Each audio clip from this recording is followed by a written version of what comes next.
And you know what? What comes to me when I read that verse is our lives are a letter that everybody's reading. And nobody is looking at Christian lives more than today. They're looking at our lives and they're seeing what Christians are doing, how we're acting, how we're treating people. Are we making good decisions? Because guess what? They're always looking for non-Christians, non-believers. They're looking for Christians to make mistakes, to stump their toe. So I thought today what I would do was talk to you a little bit about that and how we can improve our letter. And, when I started in school, I started teaching and coaching, and in about 12 years in, I went into administration, and I thought, well, I'm really interested in leadership. I want to start studying leadership, and I did. The first book I read was The 21 Irrefutable Laws of Leadership. That's by John Maxwell. If you hadn't read that, I encourage you to do it. It's a good book. But the main thing that came out of that book for me was one sentence, and he defined leadership. And his definition was this: leadership is influence, nothing more, nothing less. Wow. Leadership is influence. What does that make every one of us? It makes every one of us a leader, because all of us influence somebody. Now, the other thing is we're influencing people whether we know we're doing it or not. And I want to tell you a couple examples of that. In 2007, I was teaching in Texarkana. Actually, I was assistant principal in Texarkana.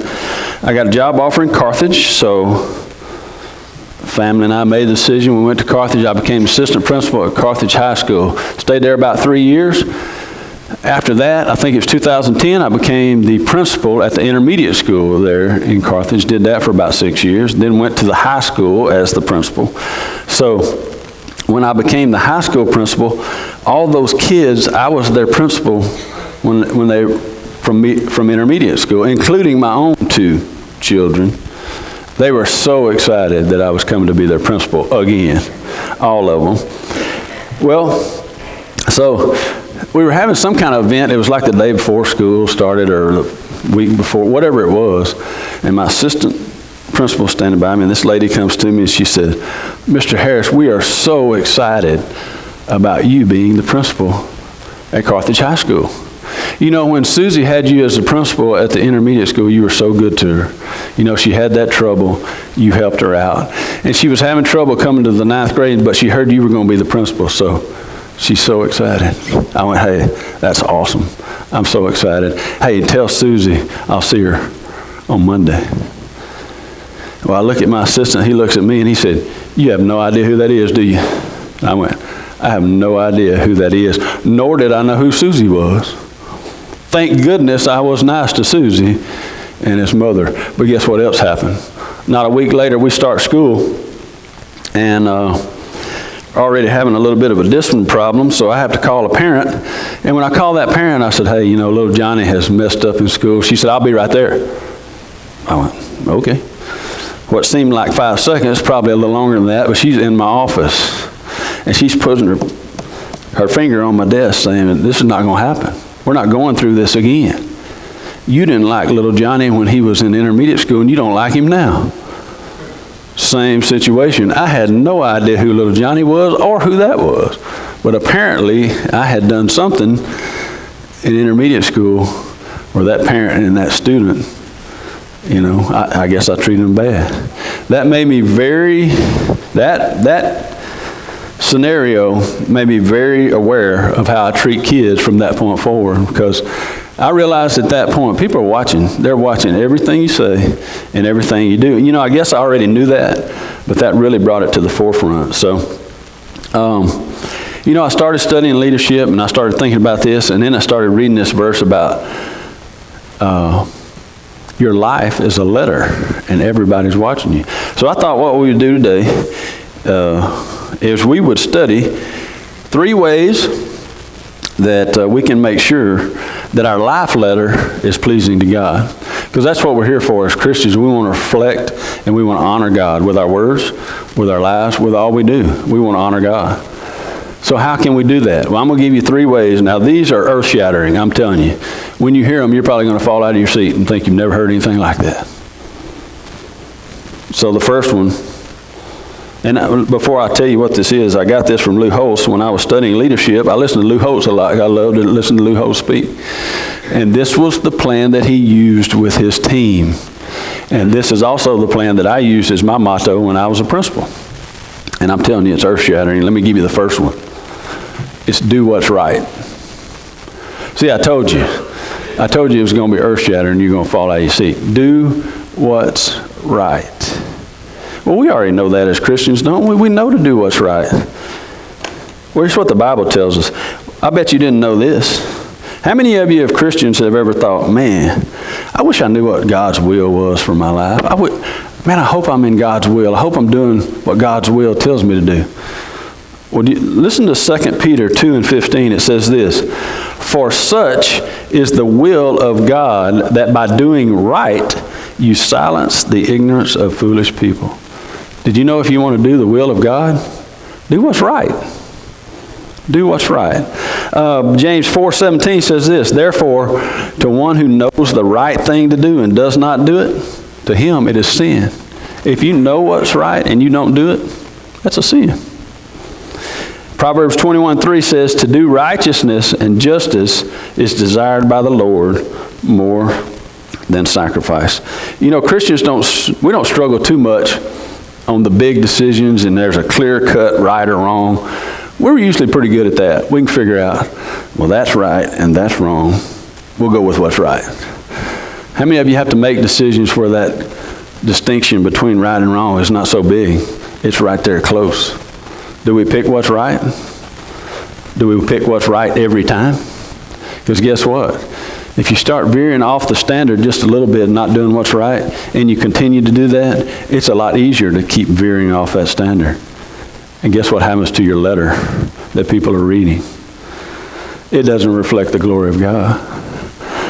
So the first thing that we need to do to make sure our letter of life is pleasing to God is to do what's right. Second one is just as earth-shattering. It's do your best. Did you know that Christians are supposed to do your best at everything you do? You probably knew that, didn't you? But I'm going to read something to you. It's Colossians 3:23. It says, whatever you do, do your work heartily as if for the Lord rather than men. I'm going to keep reading here. It says this in 1 Corinthians 10:31. Whether then you eat or drink or whatever you do all to the glory of God. And Colossians 3:17 says, whatever you do, in word or deed, do all in the name of the Lord Jesus, giving thanks through him to God the Father. You know, as Christians, we are supposed to do our best. And I tell you what, you know, when I tell you stories, I can really only tell you about sports and about education. That's about all I know anything about. So when I tell you this, nothing better than education talks about doing your best. Because I want to take you back to the classroom as a student. Now some of you have to think way back. So when you're in the classroom and your teacher asks you, hey, I want you to do your best, I want you to show your work, I want you to use complete sentences, all that stuff. Man, you're working. Why are you working so hard? Well, the teacher's standing right over there watching me. So I make sure I do it. Teacher walks out of the room. I kind of back off just a little bit, relax, don't I? Teacher stays out of the room for 10 minutes. What do? Finished. Did you do your best? Well, guess what? Here's what I found. That doesn't stop in education when you're a student. Guess what teachers do? Teachers are doing their best. They're teaching all that. Principal walks in. What do? Whoa. For some reason, their actions change a little bit. Not 100% of the time, but a lot of the time. Principal walks in. Whoa. They change and they do something a little different. Why weren't they doing their best before? I don't know. Well, you would think it changed with principals, but guess what? It doesn't change. Principal's doing their job. Superintendent walks in. What do? Oh, I better get to doing this, and this. We're all human beings.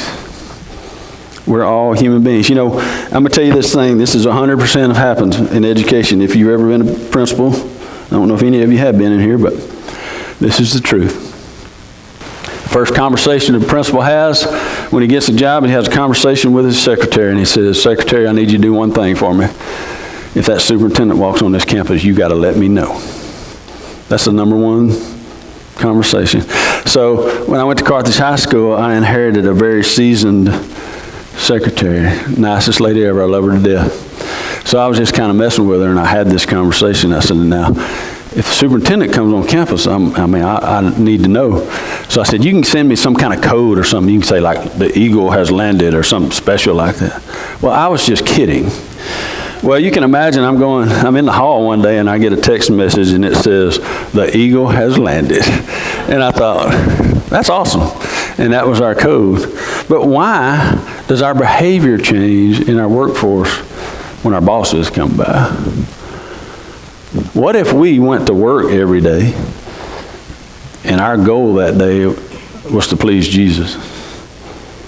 And everything that we did that day was to please Jesus.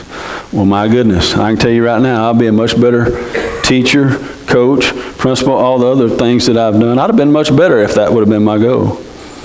So I'm telling you today, if you want to make your life letter look better and be more pleasing to God, everything you do, your speech and your actions, do it as if you're doing it to the Lord, not to men. And then we're going to get to the last one, and we'll spend a little bit more time on the last one. Because Coach Russell told me that I had to have y'all out by 12:30, so I'm going to speed up here. Oh, that wasn't very funny, was it? The last one is this. It's do what's right, do your best. And the third one is treat others the way you want to be treated. The golden rule. When did you learn the golden rule? A lot of you learned it in pre-K, kindergarten, teach it in school. Guess what? It works no matter if you're 79 years old like my father right there, or 51 years like me, or however old that special guitar player was right there. I'm telling you, if you treat others the way you want to be treated, you are honoring God. I can tell you why, because Matthew 7:12 says it. In everything, therefore, treat people the same way you want them to treat you. For this is the law of the prophets. Now, treating others the way you want to be treated. Well, I started thinking about that. How do I want to be treated? Well, I started thinking.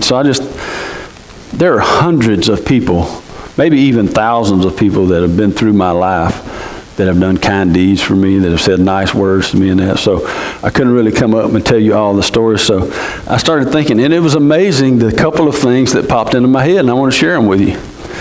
Because other people, you might think they're insignificant. Well, they were significant to me. So maybe that shows you that maybe something that you think is insignificant that you do for somebody becomes very significant. The first one I want to tell you about is, how about checking on people in their time of need? When they're needing prayer, and you take the time to check on them. I'm going to tell you a story. I can remember it. And there's many stories I could tell you, but this one happened when my son was 16 years old. He went and got his driver's license. And later that afternoon, after getting his driver's license, I got a call from his mother.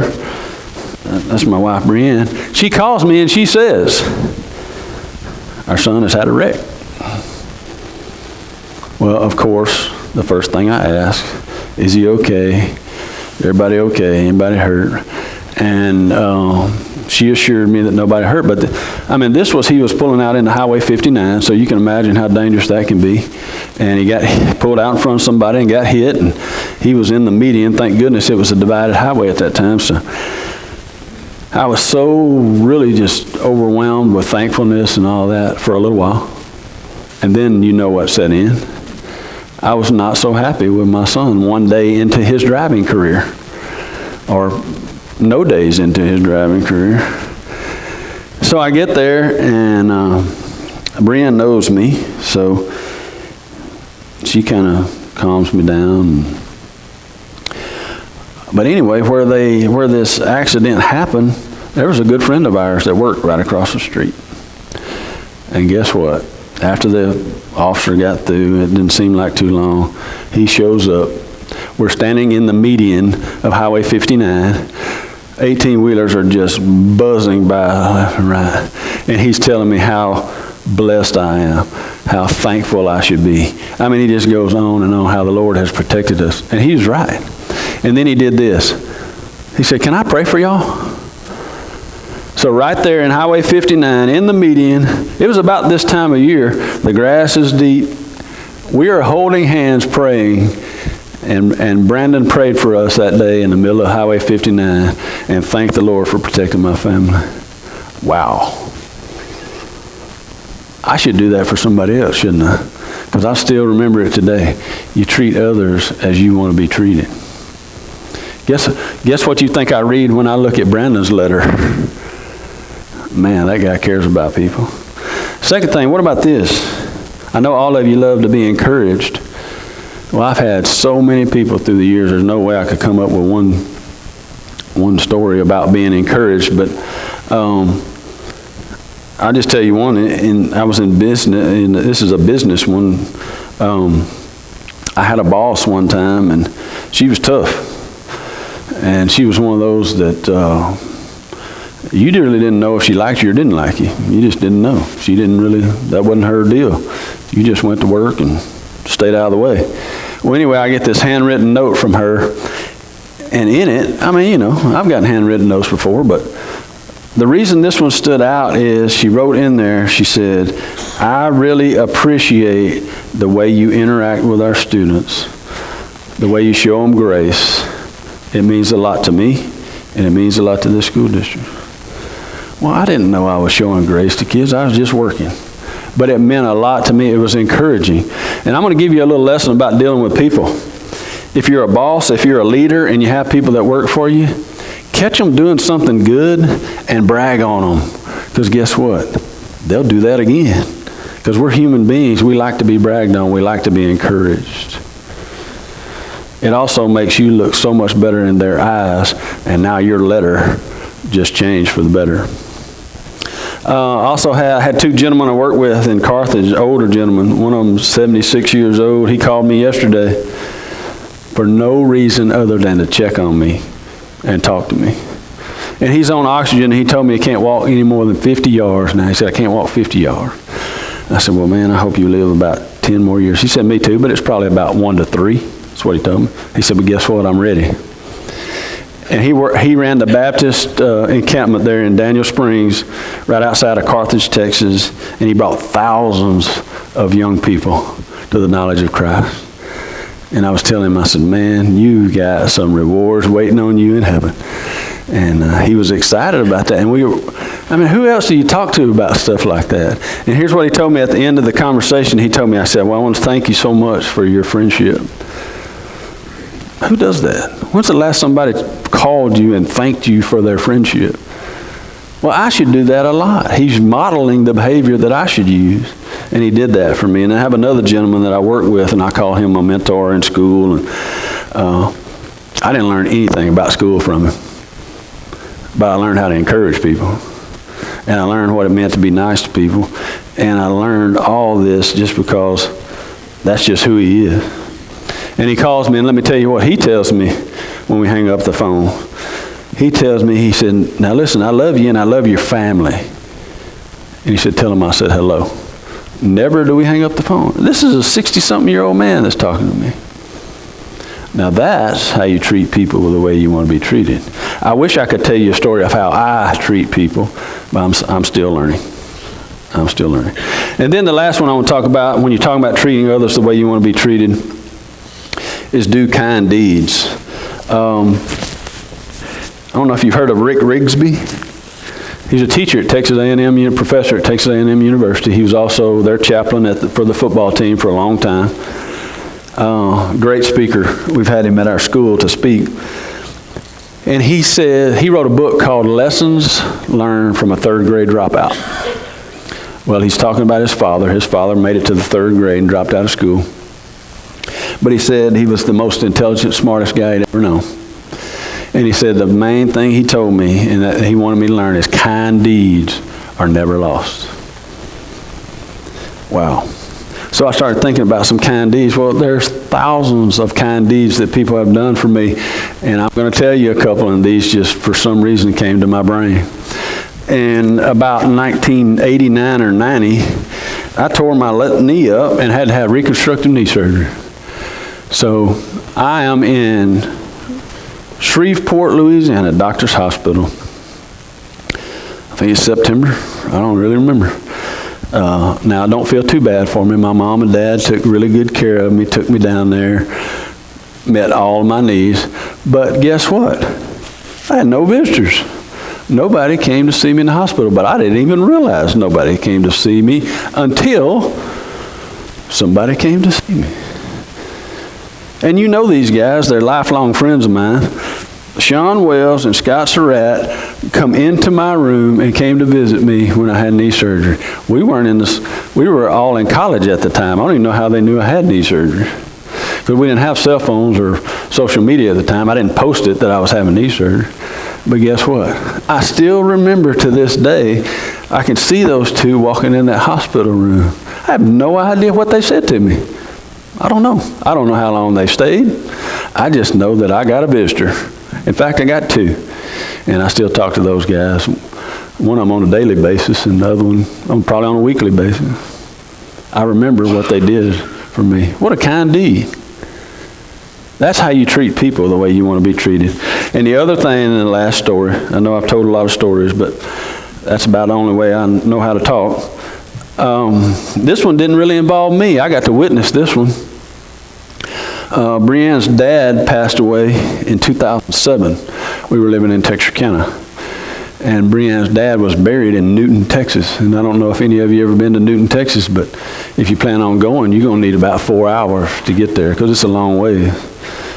You can't really get to Newton from here. You got to go somewhere else and then go.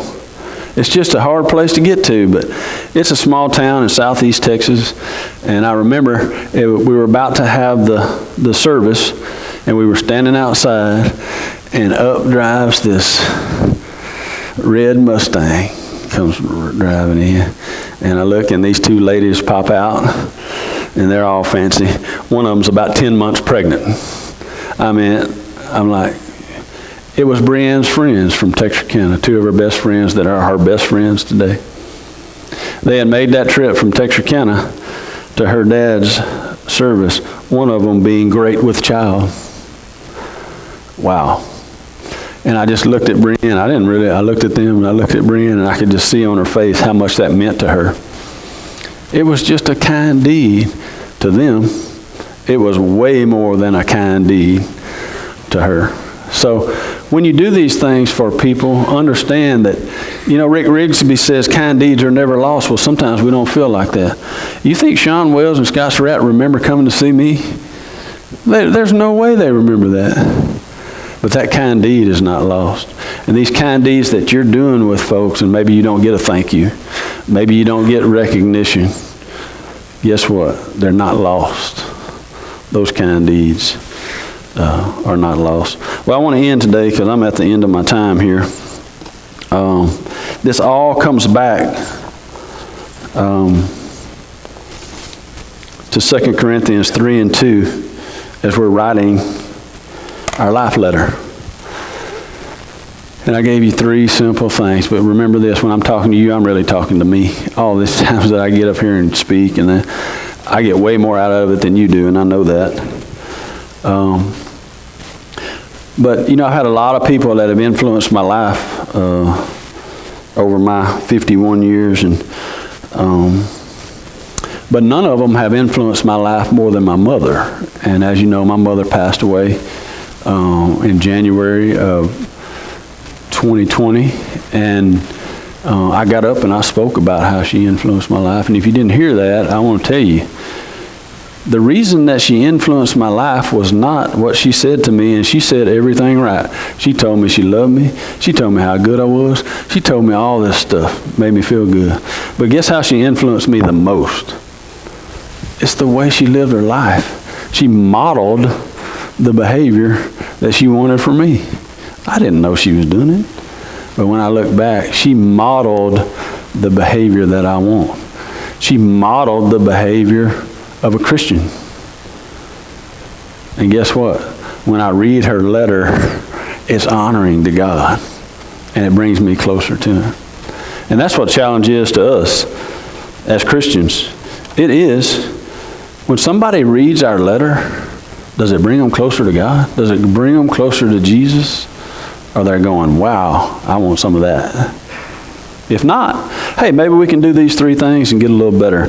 I know that I'm a work in progress, and this lesson was as much for me as it was for you. But in closing, I do want to say this. Drew is going to come forward here in just a minute. I never want to speak and not have an invitation because, again, I'm not a preacher. I can't save you. But guess what? I serve a God who can save you.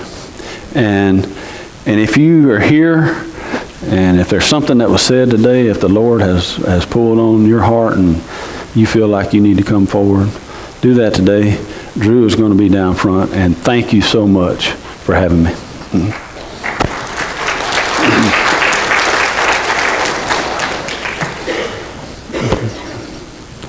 Thank you.